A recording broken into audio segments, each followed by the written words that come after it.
কান্তি গোবিন্দে সারা বিশ্ব আলোকিত হয়ে আছে, ঝলমল করছে।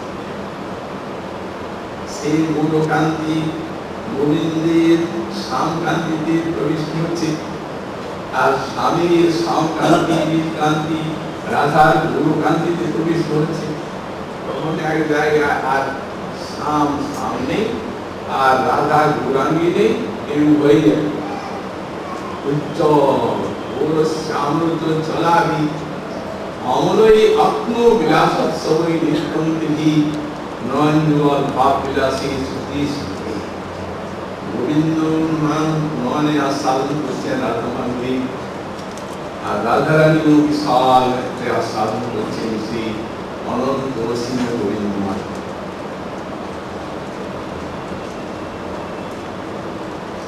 নৃত্য করছে যেন মারা অশেষ সমাগম কলা বৈরৌত দীঘার মধি। রাধারানীর শিরসীন সমাগম কলা, তার দ্বারা দীঘা অন্যান্য প্রিয়তা ধা পরিমল স্তমন মলাদি, যেমন নাম নায়িকা অঙ্গে যেন সুগন্ধি দ্রব্য মাখেন, সেই প্রকারে প্রিয়তা প্রয়োগ করে এই প্রিয়তাই যেন সেই দীঘা পরিমল। রাধা মাধব মাধুরী নিরবিত এই রাধা মাধব মাধুরী যেন আমাদের চিত্রকে আক্রমণ করে রাখে।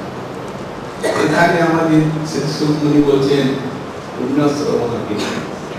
এখন তারা তো সাক্ষাৎ করছেন, যারা করছেন বলছেন, আমাদের ইংরেজি তো বলা হয়েছে পুণ্যশ্রবণ কীর্তন। এই পুণ্য সাধারণ পুণ্য নয়, এই পুণ্য হচ্ছে নিত্য স্মৃতি। এই পুণ্যের দ্বারাই আমরা আস্বাদন করতে পারবো আমাদের অভিষ্ট রাধা মাধব মাধুরী, তাদের প্রেম, তাদের ভজন। এখানে বলছেন শ্রবণ কীর্তন, এবং সেটিকে বলছেন যে পুণ্য শ্রবণ কীর্তন। তার একটা স্তর দিয়েছেন কিভাবে প্রথম শ্রবণানুভূতির দ্বারা আমরা আস্তে আস্তে আস্তে আস্তে আস্তে আস্তে সেই সামনের রাজ্যে দিলে রাজ্যে উঠতে পারব।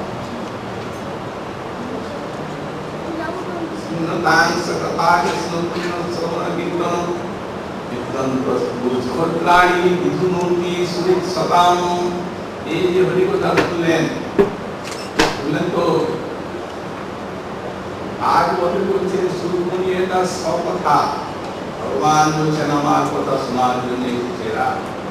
আহা, এরা তো আমার যদি আমাকে ভালোই না বাসবে তো আমার কথা শুনতে এখানে আসছে কেন? হয়তো বলি চলছে, কাজ হচ্ছে অতীত যারা আমাকে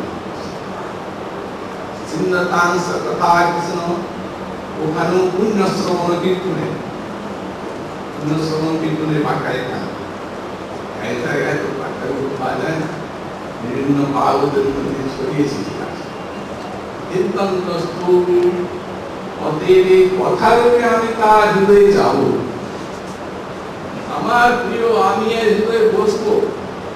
কথারূপে কানে তাকিয়ে গেলেন, দেখছেন হৃদয়টা আমার আবর্তনায় বিষয় বাসনা কামনা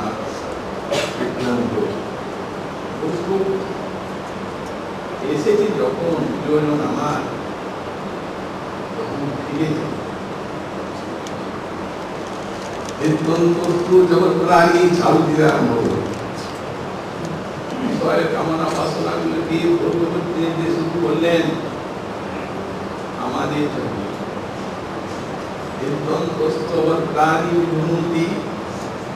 কেন? কারণ দেখাচ্ছেন সুখমণি সুরী সতাম, উনি যে আপনার পরম সুরী, উনার আপনার হৃদয়টাকে ঝাড়ু দেওয়ার লজ্জাকে ঝাড়ুদার হয়ে গেলেন। ভগবান ভক্তির কিনা বলে কিনা করে ভক্তির কারণে জ্বলন্ত অনল প্রভু ভক্ত নাকি খায় পরিষ্কার করলেন সুরিত সতাম। উনি মনে করে যে সব এর আমি সুজিত অতএব হৃদয়কে পরিষ্কার করব। অনেকটা পরিষ্কার হয়ে গেল। প্রায় সহস্রের নিত্যং ভাগবত সেবা, তখন তিনি নিত্যই হরিকথা শুনতে আরম্ভ করলেন। ওটা গেল তো মহিলারা নষ্ট প্রায় সহদেশু, নষ্ট বললেন না, নষ্ট প্রায়। এইখানে ব্যাখ্যাকার লিখছেন কিন্তু ভক্তে নিরন্তরত্ব স্বভাব উত্তম। তার মানে জ্ঞানী যেভাবে বিষয় কামনাগুলো সম্পূর্ণরূপে যায়, ভক্তের সেইরূপ ভাবে যায় না। কারণ জ্ঞানী তো কামনা সেই জ্ঞান আমলে পুড়িয়ে দেন, আর ভক্তের তো প্রেম হৃদয়টা জল পুড়িয়ে দেবে, তবে তার সামনে হবে। এই জন্য নষ্ট প্রায় শুরু দিয়েছেন, ভক্তকে বুঝতে দিচ্ছেন না যে তার ভিতরে কি ক্রিয়া চলছে। বুঝতেই যদি দেন, অভিমান অহংকার আসতে পারে, অন্যের হানি হতে পারে, ভজনের ক্ষতি হতে পারে। তাই নষ্ট প্রায় নিত্যম ভাগবত সেবা, ভগবত উত্তম শ্রুতি ভক্তি ভগবতী নৈষ্ঠিকী। তারপরে নিষ্ঠা এলো, অনর্থ নিবৃত্তি হলো, এলো নিষ্ঠা। যখন নিষ্ঠা এলো, তখন ভগবানের শ্রবণে কীর্তনে অর্থনে বন্ধনে আর কোনো পরিশ্রম হয় না। অদ্ভুত ভাবে ভজন সাধন করার জন্য তাকে লাভ করেন। ভাবা কাম লোভানয়স্তজি চিন্তরিতয়নারিন্ধম স্থিতং সত্যে প্রসিদ্ধতি। তখন রজতম ভাবগুলি চলে। এখানে লিখছেন ভাবা কাম লোভানয়স্তজি, যাবতীয় কামনা বাসনা লোভ ক্রোধ এগুলি চলে গেল। চিন্তরিতয়নারিন্ধম হয় না, তখন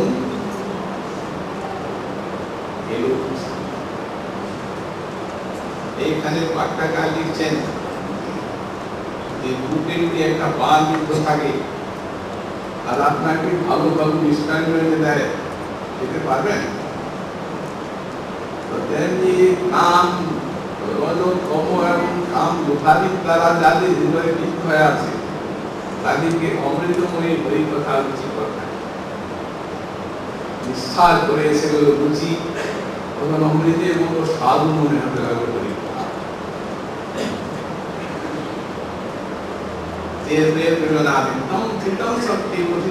এই এলো আসক্তি, ভগবানের চরণে নিষ্ঠাটি, আর রুচিটি হচ্ছে ভজন বিষয়া, আর আসক্তিটি হচ্ছে ভজনীয় বিষয়া। মানে ভগবানের এলো আসক্তি, ভজনে এলো নিষ্ঠা, ভজনে এলো রুচি, ভগবানই এলো আসক্তি। তার মানে হচ্ছে ভজনীয় ভগবান কিন্তু ভালোবাসতে হয়, তাহলে ভজনকে আগে ভালোবাসতে হবে। ভজনকে ভালোবাসা কি, কেমন? ওটা যাতে সুন্দর রূপে শ্রবণ কীর্তন অর্জন বন্ধন হয়, যাতে আমাদের এগুলি আসক্তির সঙ্গে হয়, ভালোবাসার সঙ্গে হয়, এটি হচ্ছে ভজনকে ভালোবাসা। তখন কৃষ্ণের আসক্তি, একদম সত্যি প্রসিদ্ধ। তখন সিদ্ধি হৃদয়মুক্তি সিদ্ধি শীতম শক্তি হলো আবার প্রসিদ্ধি। প্রসিদ্ধিটা হচ্ছে ভাব, কারণ রুটি না এলে চিত্ত সম্মুখ প্রসন্নতা লাভ করবে। তারপরে যখন প্রেম এলো, হৃদয়মুক্তি চিত্তন্তি সর্ব সংশয়া চিয়ন্তে চাস্য প্রমাণী তস্মিন দৃষ্টে পড়াবো। তারপরে হৃদয়মুক্তি হয়ে গেল, সাক্ষাৎ ভগবান তাকে ফিরে এলো। এবং প্রেম একটা চুম্বকের মতো জিনিস, প্রেমই চুম্বকী ভাব আপ্লুত কাষ্ণাতি ভূষণ কৃষ্ণ নাকৃষ্ট তস্মিন সময়ে লক্ষণে নয়ন গোচর। তখন প্রেম দেখিয়ে দিল ভক্ত বিষ্ণু মাধুরী আস্থার মধ্যে এই প্রকারে সকালন কর্তৃক বেষ্টিত হয়ে আর ব্রজের পথে যাচ্ছে উত্তর পরম কণ্ঠায় মাতা পিতা আত্মীয় স্বজন সব বৃন্দাবন বলেছেন এক নকাল গুলির মতো উদ্দীপ্ত হচ্ছেন প্রতিভায় মুকুমণি তারাও কৃষ্ণকে দর্শন করে মুকুন্দ মুখসারম শ্রীলিঙ্গম মুখসারম চষকের তারা গোবিন্দের কমল মধুর রূপন পান করছেন আর তারপরে সেই বিরহের যে পাপ সেটিকে পরিহার করছেন আর মাতাকে তা করতে গোবিন্দ আলিঙ্গিত হয়ে ধীরে ধীরে গৃহে প্রবেশ করছেন মাতা এবং আত্মীয় স্বজন সকলে মিলিত হয়ে স্নান বিশ্রাম করছেন। আজকে আমাদের শ্রী পার্বতী কথা এখানে বিশ্রাম হলো। আমরা এই পূজা বৈশাখ নববর্ষের দিনে এই গল্প করেই আর এই পার্বতী কথা কৃষ্ণের এই রূপময় যে যাতে এই বৎসর আমাদের এই উৎসব কীর্তন এবং ভজনের দ্বারা আমাদের অতিবাহিত হয়। আমরা রাধা মাধব চরণে শ্রী গৌরাঙ্গ চরণে সকলেই প্রার্থনা করি।